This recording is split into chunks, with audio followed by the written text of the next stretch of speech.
En esta oportunidad le voy a hablar acerca de los grados de libertad en los mecanismos planos.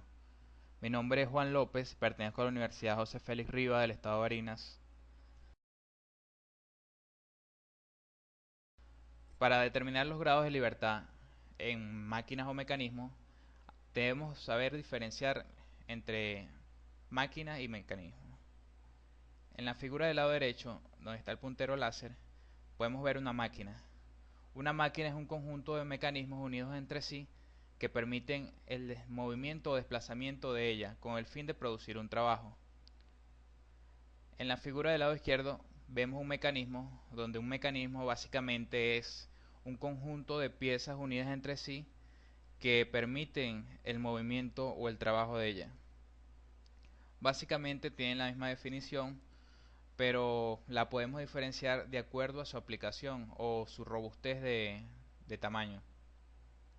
Por ejemplo, las máquinas se clasifican en máquinas simples y máquinas compuestas. Las máquinas simples son mecanismos como un corta uña, un sacapunta con manivela, etcétera. Bueno, los grados de libertad en los mecanismos son la rotabilidad o la movilidad que tiene estas piezas o este conjunto de máquinas. Esto se determina de acuerdo para saber si ella puede transmitir movimientos desde un eje impulsor hasta un eje impulsado con el fin de producir trabajo.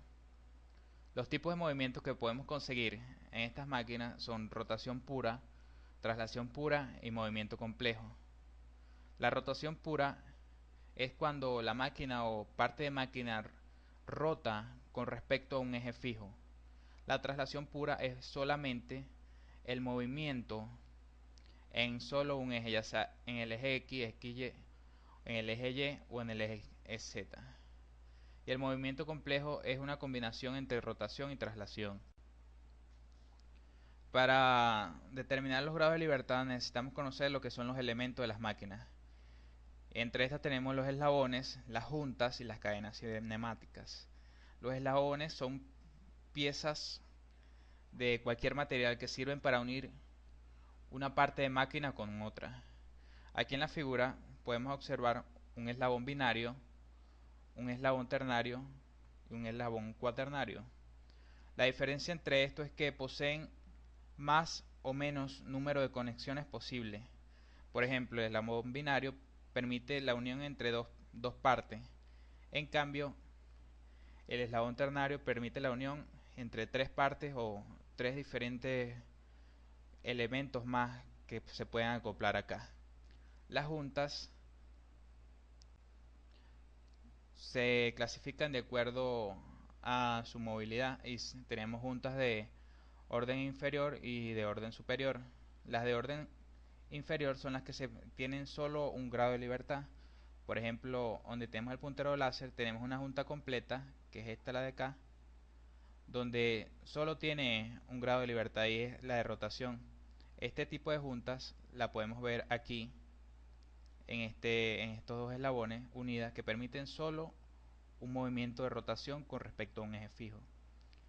En la figura del lado derecho podemos ver dos eslabones unidos por una junta prismática. Este tipo de junta permite solo el desplazamiento en el eje X y por lo tanto es una junta de orden inferior de un solo grado de libertad. Básicamente aquí en la figura podemos observar también otra de movimiento prismático de un solo grado de libertad. ¿Qué pasa si no colocamos una junta aquí en estos dos eslabones? Para permitir el movimiento de estas dos piezas, el eslabón gira con respecto a este plano y se traslada. Es decir, que tiene dos movimientos y es una junta de orden superior. Aquí vemos básicamente otro tipo de junta que tiene un solo grado de libertad y es de orden inferior. Debemos saber determinar a la hora de analizar los mecanismos para poder determinar los grados de libertad. Por ejemplo, aquí vemos dos eslabones que giran con respecto a un eje fijo. Tomamos el eslabón donde está el puntero láser como referencia y hacemos girar el otro para determinar el grado de libertad o movilidad de este. Y este es una junta de orden inferior que posee solo un movimiento. También las juntas completas, pero se pueden unir mediante ciertos números de eslabones.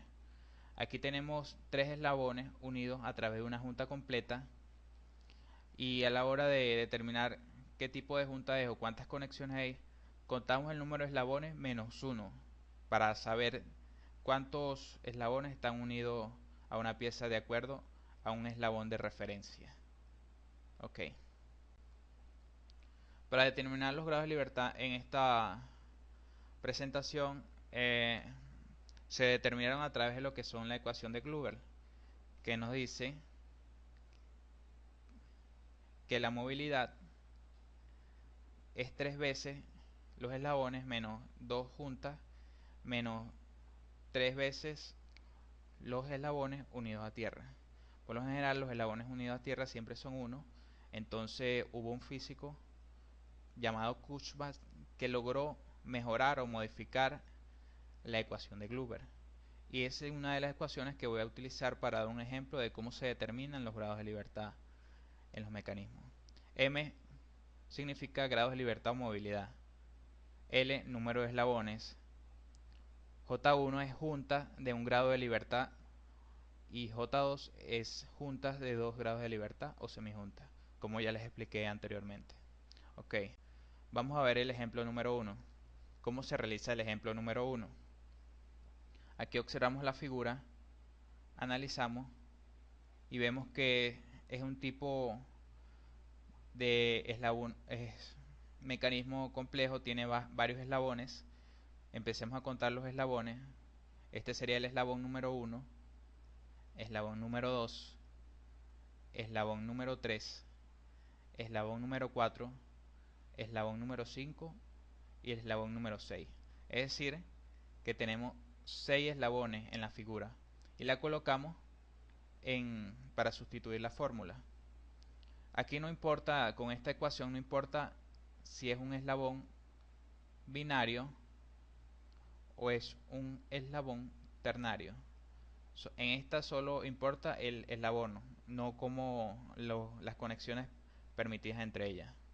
Ok, vamos a ver, vamos a contar cuántas juntas tiene este mecanismo.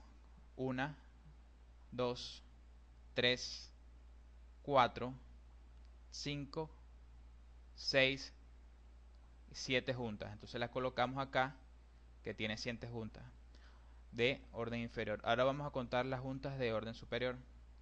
La junta de orden superior es solo esta. ¿Por qué es solo esta nada más? Porque es una junta que permite el movimiento en el eje X y también puede rotar. Es decir, que tiene 2 grados de libertad, por eso se llama juntas de orden superior. Sustituimos todos estos datos en la ecuación de Kurzbach o Gruber modificada y nos da que tiene una movilidad o grados de libertad igual a 0. Es decir, que esta es una estructura o es un mecanismo que no se mueve, por lo tanto no puede transmitir movimiento. Ok, vamos a ver ejemplo. Aquí vemos otro ejemplo de un mecanismo un poco más complejo utilizando la ecuación de Gruber o modificada. Empecemos a contar el número de eslabones. ¿Cuántos eslabones tiene? Aquí lo vemos enumerado. Se puede hacer un poco más sencilla. Empezamos por los eslabones conectados a tierra y decimos que empezamos por el número 1. Todos los eslabones conectados a tierra, ya sean 4 o 5, se cuenta como solo 1. Ok, empezamos por aquí por abajo. Contamos el eslabón número 2, número 3, número 4, número 5, número 6, número 7, número 8. Entonces decir que tenemos 8 eslabones. Con esta ecuación de Gruber modificada no importa si es un eslabón binario o ternario, como les mencioné en el ejemplo anterior. Vamos a contar las juntas de orden inferior. Tenemos 1, 2, 3, 4, 5, 6, 7, 8, 9 y 10. Tenemos 10 juntas, pero ¿por qué en esta contamos 2? Recuerden que cuando son varias, una junta completa unida por varios eslabones, contamos el número de eslabones que hay menos 1 para determinar cuántas juntas hay ahí.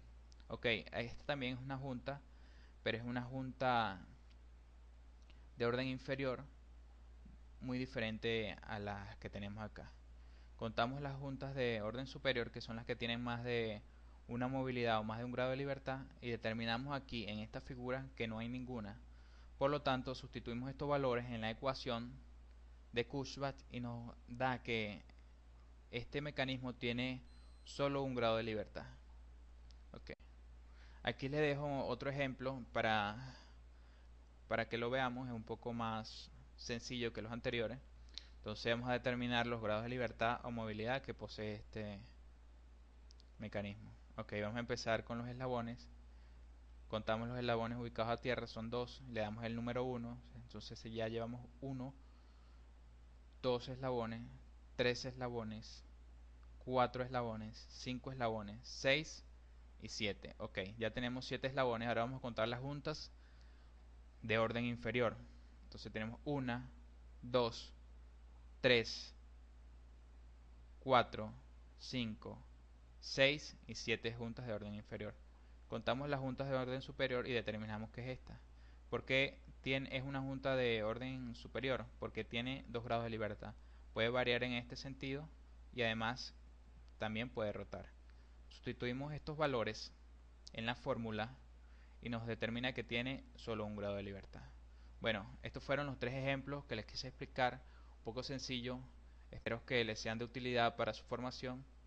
Mi referencia fue el libro Diseño de Maquinaria de Robert Norton, la segunda edición. Pueden revisar, los ejercicios aparecen allá, pero yo aquí el motivo, el objetivo de esta explicación es hacerlo un poco más explícito para fortalecer lo que son los conocimientos. Bueno, me despido, hasta una próxima oportunidad.